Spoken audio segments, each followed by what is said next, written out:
चलिए, तो हम लोग देख रहे हैं दो चरों वाले रैखिक समीकरण, है ना। इसका ये पार्ट नंबर कितना होगा? 6 होगा। 6 ना, पहले था। इसका पार्ट नंबर 7 है। चलिए, पार्ट नंबर जो भी हो हम लोग देख लेंगे, ठीक है। डेली आपका वीडियो जिस चैनल पे जाता है उसका नाम है अखिलेश कॉन्सेप्ट प्रो, ठीक है। तो हम लोग एनसीईआरटी पढ़ रहे हैं। क्या पढ़ रहे हैं? एनसीईआरटी, ठीक है। इसमें पूरा आपका थ्योरी पोर्शन क्या हो गया है? कंप्लीट हो गया है, ठीक है ना। थ्योरी पोर्शन पूरा इसमें कंप्लीट है। आज हम लोग स्टार्ट करेंगे एक्सरसाइज कितना? एक्सरसाइज हम लोग शुरू करेंगे 3.1, ठीक है। तो 3.1 में टोटल आपका 3 प्रश्न है। तीनों प्रश्न को हम लोग देख लेंगे, ठीक है ना। प्रश्न है आपके सामने आफ्ताब, प्रश्न को बोल देते हैं, है ना।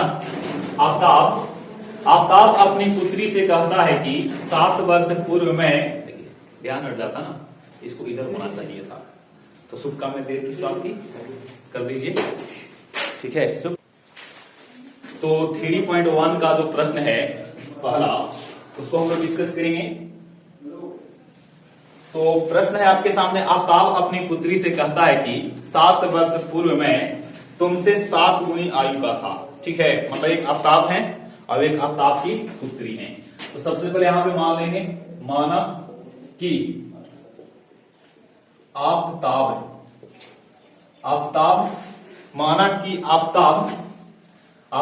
की उम्र हमने कितना मान लिया? 1 वर्ष मान लिया। क्लियर? ये कौन सा उम्र है? वर्तमान उम्र। कहा है अपनी पुत्री से, तो पुत्री की आयु भी मान लेते हैं, है ना। तथा इसकी पुत्री की क्या आयु यानी कि उम्र कितना मान लिया हमने? y वर्ष। क्लियर? चलो,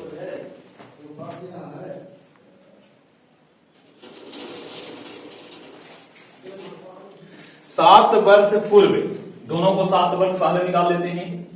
7 वर्ष पूर्व आफ्ताब की आयु, किसकी? आफ्ताब की उम्र कितना हो जाएगा?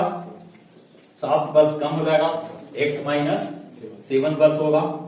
उसी प्रकार से 7 वर्ष पूर्व आफ्ताब की कौन? आफ्ताब की पुत्री ना, पुत्री की उम्र लिखो या आयु लिखो, बात बराबर है। y माइनस कितना होगा ना इतना। ओके, फिर से प्रश्न को पढ़ रहा हूं। आफ्ताब अपनी पुत्री से कहता है कि 7 वर्ष पूर्व मैं तुमसे 7 गुनी का था। मतलब यहां लिखेंगे प्रश्न से तुलना करना है आफ्ताब और उसके पुत्री के बीच में। तो आफ्ताब का उम्र 7 वर्ष पहले कितना था? x minus 7। अब इसकी पुत्री का आयु कितना है? y minus 7। तो कह रहा है इसमें कि 7 वर्ष पूर्व मैं यानी कि आफ्ताब तुमसे यानी कि उसकी पुत्री से 7 गुना आयु का था। 7 गुना आयु का कौन था? 7 गुना आयु का कौन था? 7 गुना ही ना था। तो हम इधर क्या कर लेंगे? 7 से गुना कर लेंगे। इसको कौन फाड़ा है जी? इसको कौन फाड़ दिया है? तब तो नहीं फटल था, है ना। इसे वाला खराब ना है जी, बताइए। हम सदा के रखते हैं, बचपन फाड़े पे लगा रहता है। हाँ जी, देखिए 7 वर्ष पूर्व आफ्ताब की आयु तुमसे यानी कि उसकी पुत्री से 7 गुना का था। 7 गुना ही ना है। अगर ये 10 वर्ष का, 70 वर्ष का, तब ना 7 गुना एक हुए। यहां से इसको क्या कर लेंगे? चलो, तो इसको हल कर लेते हैं। x माइनस 7 बराबर 7y minus 49। x minus 7y बराबर माइनस 49 प्लस, है ना, x माइनस 7y बराबर माइनस कितना?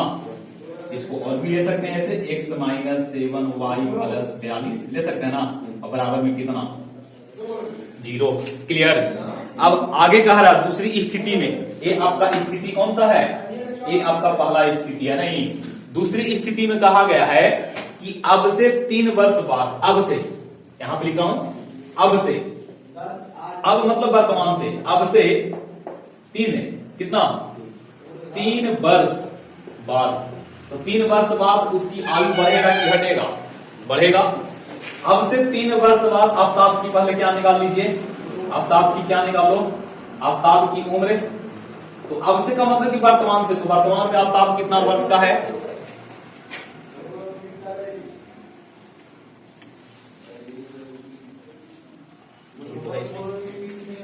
आफ्ताब की उम्र हो जाएगा x प्लस 3, x प्लस 3, और इसकी पुत्री का कितना होगा, पुत्री की उम्र कितना हो जाएगा y प्लस 3। वर्तमान उम्र से 3 वर्ष अधिक होगा ना दोनों।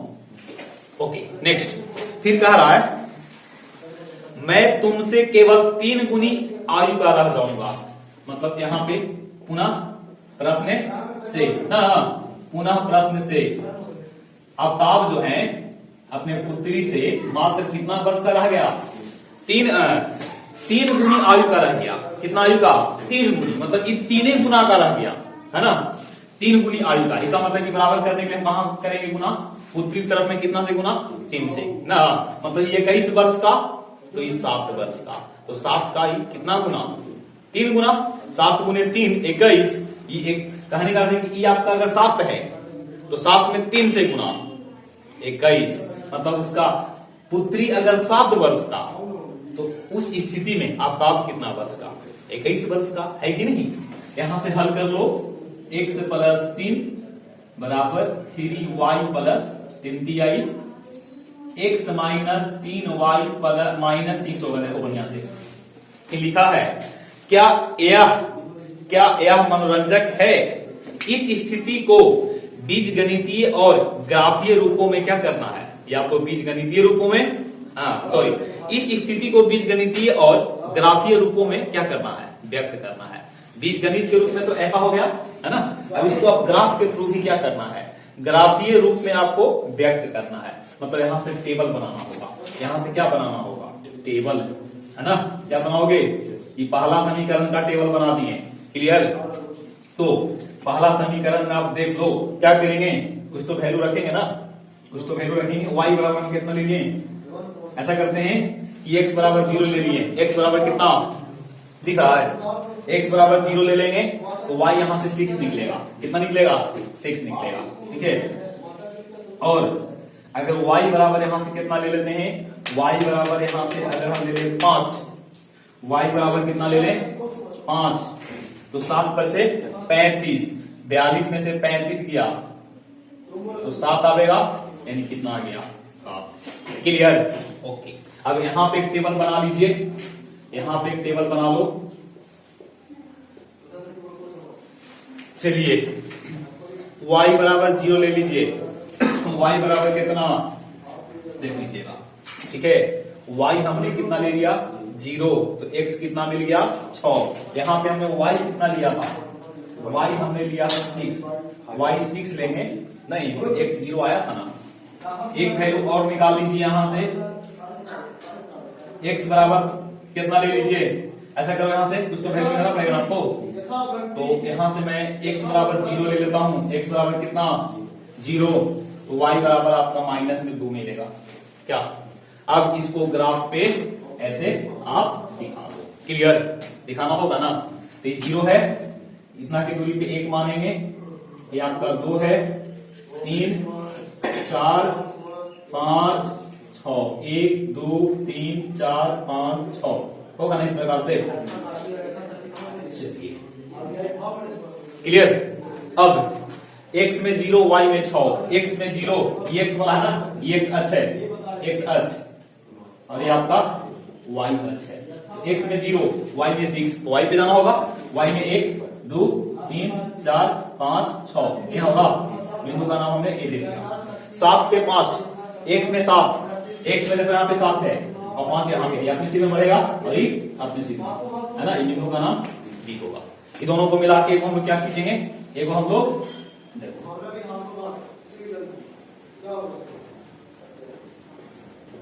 ये दोनों को मिला के आपको क्या करना पड़ेगा, दोनों को मिला के आपको एगो रेखा खींचना पड़ेगा। नहीं लाइन तो बहुत गंदा लाइन हो गया जी, फिर भी आपको मानना है कि ये आपका रेखा है। क्लियर, लॉक लग जा रहा है बार बार, किताब तुम ले लेना भाई, ठीक है ना।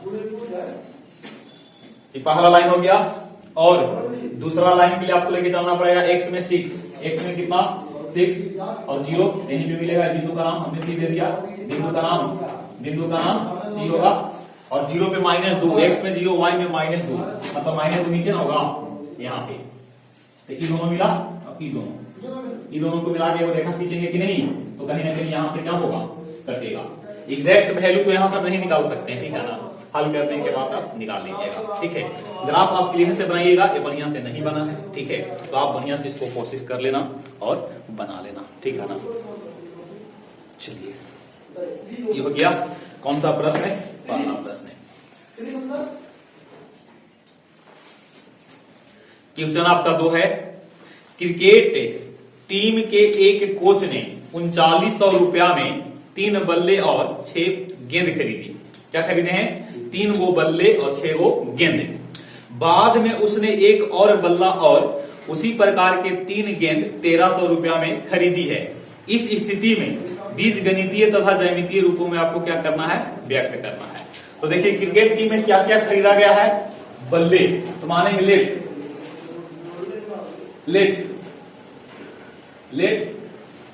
बल्ले की संख्या कितना मान लें, बल्ले की संख्या कितना, बल्ले की संख्या हमने x मान लिया, और गेंदों की संख्या कितना मान लें, गेंदों की संख्या बराबर कितना, y। ओके,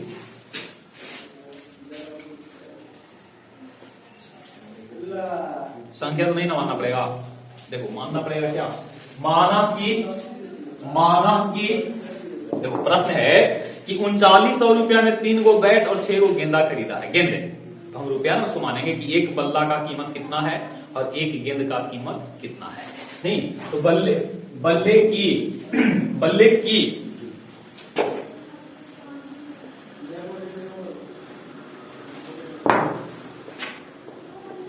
प्रत्येक बल्ले की कीमत कितना मान लें, बोलो, प्रत्येक बल्ले की कीमत क्या रुपया, 100 रुपया, और प्रत्येक गेंद की कीमत, बोलो, गेंद की कीमत कितना मान लो, y रुपया, है ना, y रुपया। ओके, अब कह रहा है कि 3 गो बल्ले, प्रश्न से 3 बल्ले, एक बल्ले का कीमत 100 रुपया, तो 3 बल्ले का 3x, तो 3x प्लस, फिर कह रहा है 6 गो गेंद, तो 6y, और बराबर टोटल मिला के कितना, 3900, कितना 3900, ये हो गया समीकरण 1। बाद में उसने एक और बल्ला और उसी प्रकार से 3 गो क्या खरीदा है, गेंद, मतलब एक महीने बाद में उसने एक और बल्ला खरीदा, मतलब पहले 3 खरीदा था, अब कितना खरीदा है, 4। यहां लिखेंगे पुनः प्रश्न से बाद में उसने एक और बल्ला और उसी प्रकार के 3 गेंद, तो बल्ला एक और है तो यानी 4 हो गया ना, और 3 गो क्या, 3 गो गेंद कितना में, 1300 रुपया में खरीदा। Clear, okay. कह रहा इस स्थिति को बीज गणितीय और ज्यामितीय रूपों में आपको क्या करना है, व्यक्त करना। ये आपका ज्यामितीय रूपों हो गया, नहीं ये आपका है बीज गणितीय रूपों में, बहुत सारा गलती हुआ, यह है बीज गणित में, और बीज गणित को लाना है किस रूप में, ज्यामितीय रूप में, मतलब ग्राफ के थ्रू इसको आपको क्या करना होगा, बनाना होगा। ठीक है, तो हम लोग सबसे पहले क्या करेंगे, टेबल बना लेते हैं, कोई तो टेबल लेना पड़ेगा ना। टेबल बनाने के लिए हम लोग क्या करेंगे, पहला समीकरण का है, जब बड़ा बड़ा वैल्यू होता है ना, अब देखो यहां से 3 कॉमन भी कर सकते हैं, 3 जब कॉमन करिएगा तो कुछ ना कुछ निकलेगा कि नहीं, 3 जब कॉमन कीजिएगा तो यहां से कितना आएगा, अभी तो कटेगा, 3 कॉमन कर लिए तो 3 से कटता है क्या, 13 दिया 39, है ना, बोलो ठीक है ना, उससे दिक्कत नहीं है, यहां से दिक्कत है, बार बार लॉक लग जा रहा है। चलो ध्यान देना, x बड़ा वाला जब वैल्यू होगा ना तो उसको हल करने का तरीका आपको एक बढ़िया बता रहे हैं। हम लोग क्या करेंगे ना कि एक बार x से 0 ले लेंगे, एक बार x से जब 0 लीजिएगा तो आएगा 650, कितना आएगा 650, और y जब 0 लीजिएगा तो आएगा कितना 1300 ना, बहुत आसान हो जाता है। दूसरा के लिए बना के देख लो, दूसरा के लिए x 0 ले लो, ये 0 ले लेंगे, ये 0 ले लेंगे, नहीं ये हो जाएगा कितना, ये अगर 0 ले लिए तो 1300/3, 1300 कितना 3, और अगर y को 0 ले रहे हैं तो हो जाएगा 1300 कितना 4। अब इसी को ग्राफ पे आपको क्या करना पड़ेगा, प्लॉट करना पड़ेगा, ठीक है। ग्राफ इसको अच्छी बताओ, इसका हल होगा कि ना, इसका हल होगा, क्योंकि a1/a2 और b1/b2 निकालिएगा तो आपस में बराबर नहीं होगा, नहीं होगा तो इसका मतलब है कि ये समीकरण का हल एक होगा, यूनिक होगा ना, विरोधी है कि अविरोधी, अविरोधी समीकरण होगा। कौन समीकरण, अविरोधी समीकरण, ठीक है। अब इसको ग्राफ आपको क्या करना होगा, प्लॉट करना होगा, है ना, ग्राफ ऐसे दिखाना होगा। तो देखो तो 1300, 650, 1300/3, 1300 कितना, है ना, तो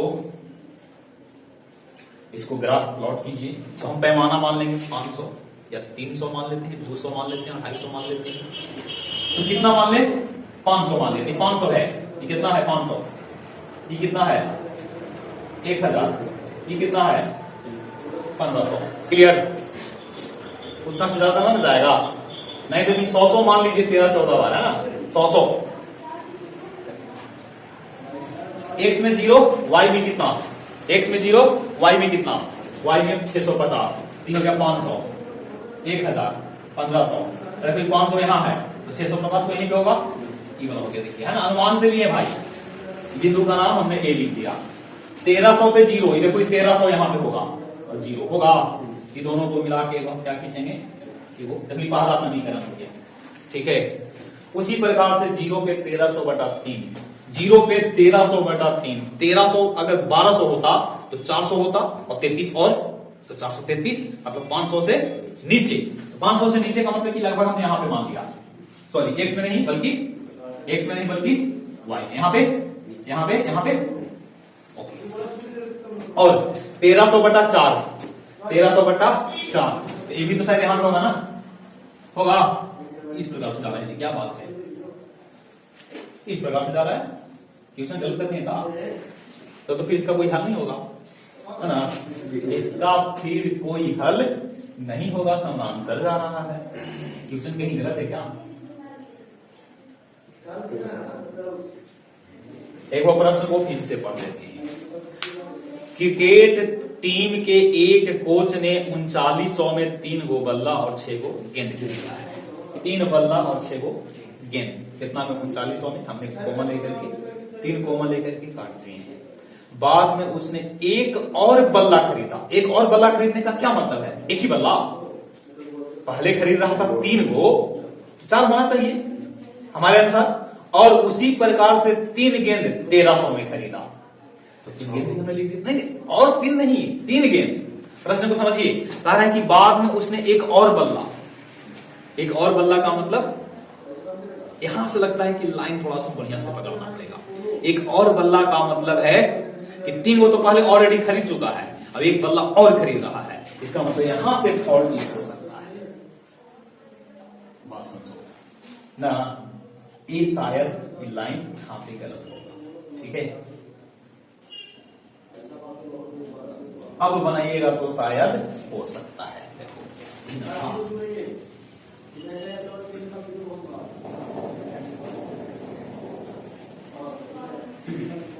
इसीलिए प्रश्न को बढ़िया से पढ़ लेना जरूरी होता है। देखिएगा फिर कह रहे हैं यहाँ पे कि बाद में उसने एक और बल्ला खरीदा, एक और बल्ला का मतलब कि पहले 3 गो खरीदा था, एक गो और खरीदा है, और उसी प्रकार से 3 गेंद खरीदा है, तो ये तो पूरा विधवा यहां से आप लगा दिए, नहीं गलत हो गया, चलो वैल्यू चेंज कर लेता हूं, यहाँ पे क्या दिक्कत है, एकदम कैसे करता हूं।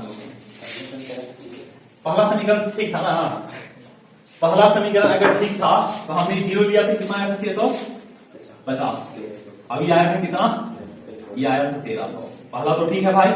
दूसरा में कुछ तो रखना पड़ेगा ना, ऐसा करते हैं कि दूसरा में हम यहाँ पे 400 ले लेते हैं या 500 ले लें, 400 लेते हैं, 400 y बराबर कितना ले लें, y बराबर 400 है ना, तो चलती आई 1200, 300 आएगा। अभी 0 ले लिए, अरे यार उल्टा पुल्टा बहुत ज्यादा तो हो जा रहा है। y बराबर हम 0 ले लिए, ठीक ना, y बराबर कितना, y बराबर 0 तो x बराबर कितना 1300, ठीक है। और यहां से y बराबर हम कितना ले लें, y बराबर 400, ये आ जाएगा कितना, ठीक है। इसका मतलब कि देखो यहां भी गेंद बल्ले का कीमत हो जाएगा 1300, बल्ले का कीमत हो गया 1300 और गेंद का कीमत 0 रुपया। पता नहीं क्वेश्चन कैसा दिया है यार, बताओ दिमाग के लिए। इन दोनों को हल करके देखें क्या है, हल करके देखेंगे तो ठीक ही जा रहा है, बिल्कुल सही है, ठीक है ना, सही जा रहा है, हल करके देख लो। मतलब गेंद का कीमत फिर ये दे दिया। चलो इसको आप प्लॉट कर लीजिए, ठीक है। 0 पे 650, 500 है, 1000 1500, ठीक है।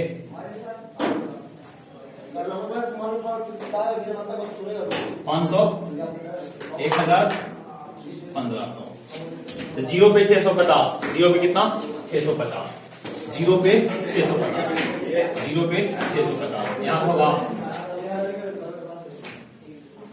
0 पे 650 और 1300 पे 0, 1300 पे 0, 1300 यहां पे होगा, यहां पे है ना। ये दोनों को मिला के एक लाइन ऐसे खींचेंगे, क्लियर।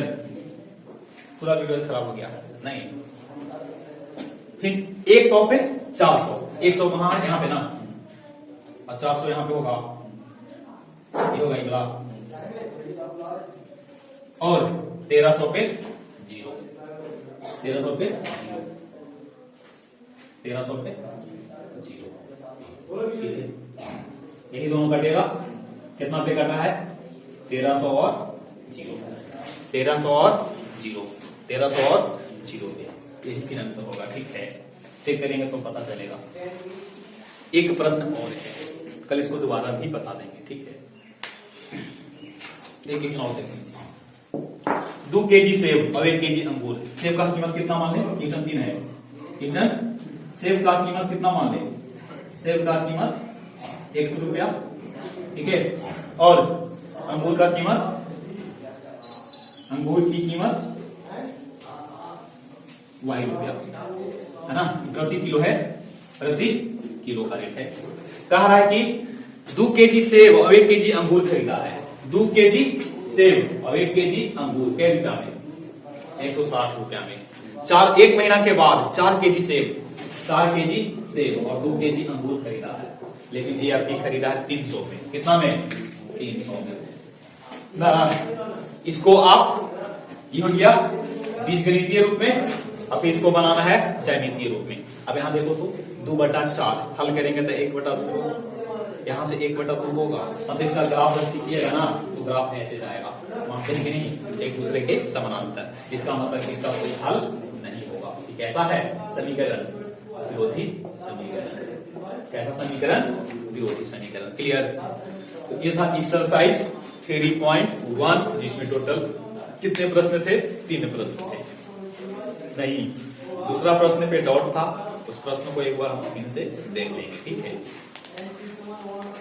इतने रखते हैं तो ठीक है।